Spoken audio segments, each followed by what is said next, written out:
Hi, this is Adam from Small Town Machine Shop with the next to last video in the Vintage Craftsman Drill Press series. Now, I went ahead this morning and wired up the motor. I'll show you here.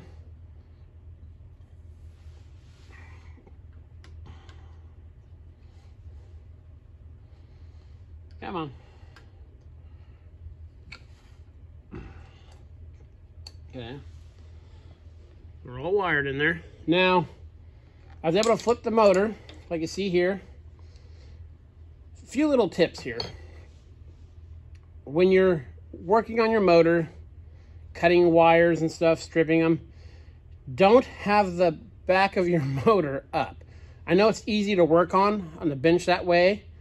I even used to have a workbench. It's for changing bearings, but I had a hole in it, so motors would sit flat on the bench. But you don't want to drop strands of copper and stuff down in there. That's a no-no. So working on it like this, I was able to pull the wires out, strip them and cut them to length and all that, well away from the insides of the motor. Now, if you weren't going to make this motor reversing, there'd be a lot less stuff in here. There'd be 2 less wires and 2 less connections. So it's pretty tight. This motor has a flat cover.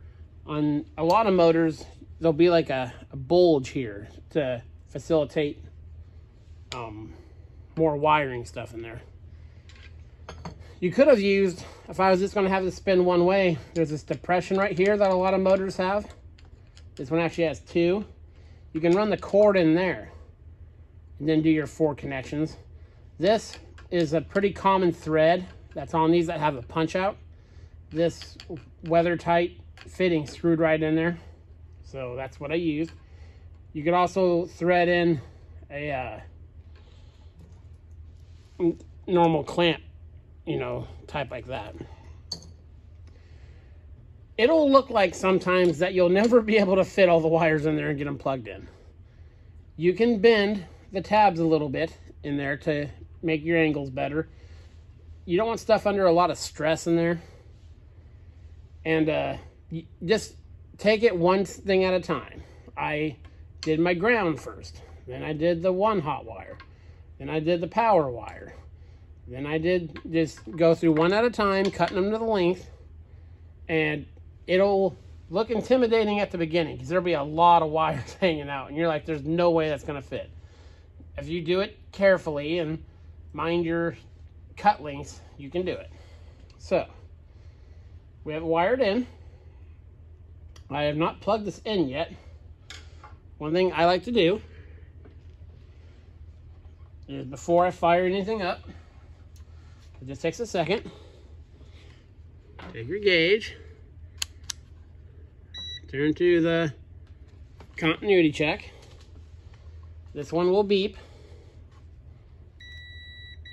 Okay.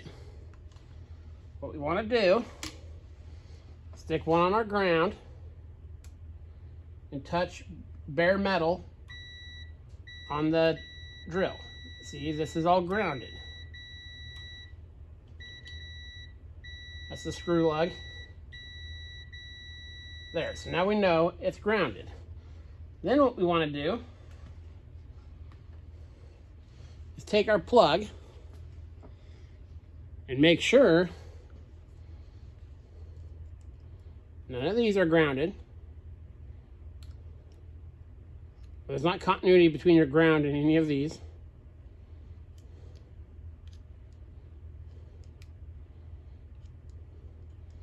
And then because there was no continuity with the frame to the ground, we know going to our power one. It's a quick check, especially if you're not sure in your wiring, then you should really do a lot of reading and watch a lot of videos and just take it slow, take it easy, and it's not hard. I was going to show you how I wired it all, but every motor is going to be different. So let's put the cover back on this guy. And I have a test frame. I haven't ran this motor yet. I realized this morning I have a bench tester. That's It's kind of crude. I'll refine it a bit before I do a video on it. It's a plug-in for hooking up to motors so I can test them on the bench to know if they're good, like from auctions and stuff. I want to refine it a bit and make it a little less sketchy before I show you guys it. Okay, so what I'm going to do is twist this motor up and put it back in its spot.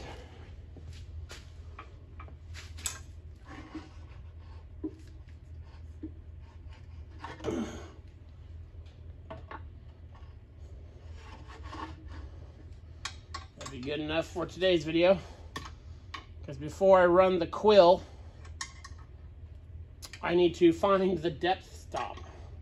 It's here somewhere. I'll find it tonight, because tomorrow will probably be the last video on this guy.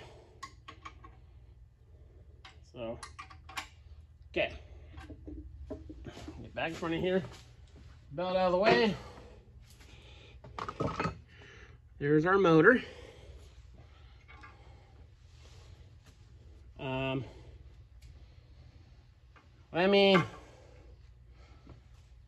Where is it?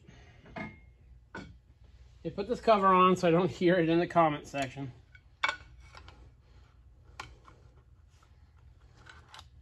You could have been killed. So.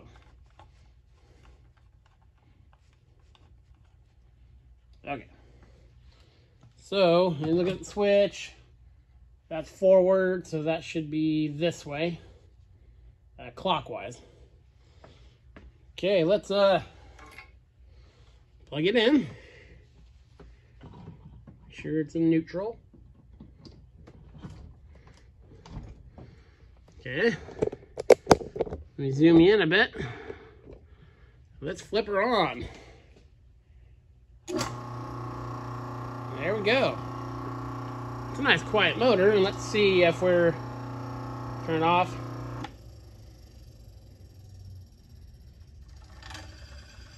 And we're spinning the right way, yay! If we weren't, we could just swap some wires in the switch, which would be a lot easier to reverse it. And let's try it in reverse. And there we go.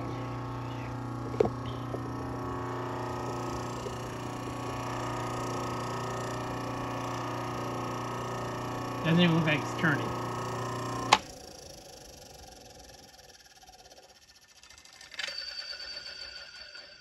The sound you hear is the centrifugal switch in the motor. Now back to forward. That's a smooth running motor. I like that.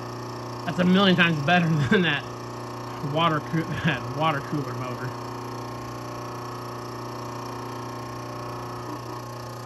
And some of that vibration you hear is the screws aren't all the way tight yet.